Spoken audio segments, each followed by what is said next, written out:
The CAMA Act is a diabolic and evil intended act. It says they can change a board of trustees and no court can overturn it.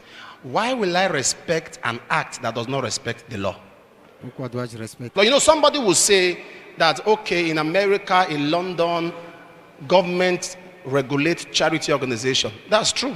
I should tell you what happens in America. I should tell you what happens in London.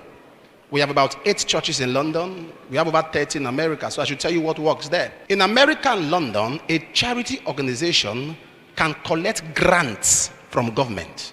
Government will give them, they will apply for grants. Government will fund them. In this last pandemic in America, I know churches who got $80,000, $100,000 supported by government. So when you support charity organizations, you have a right to regulate them. Is it this country who will apply for 100 million government to give us?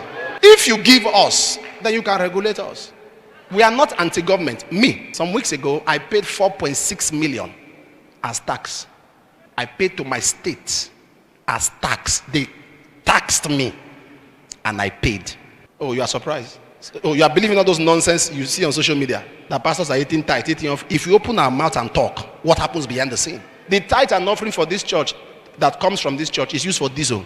You know, this last time when there was a lockdown was my best time because I saved a lot of money.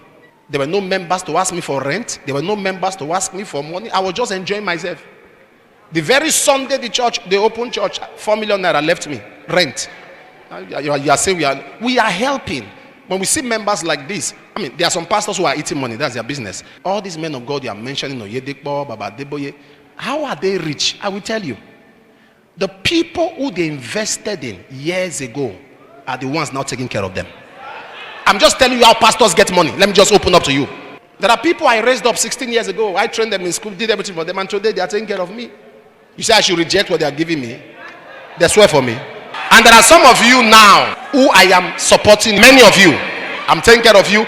In the next 5, 6, 7 years, God blesses you legitimately. Won't you take care of me? This is the secret to pastors' wealth. So I'm not just speaking for the church, I'm speaking for all charity organizations. If the government does not fund you, they cannot dictate. Imagine them saying that when they do it, even if you go to court, the court cannot abba. That's military regime. It is evil intended, it is maliciously planned, it is not right, and it will not stand. So the government should let sleeping dogs lie.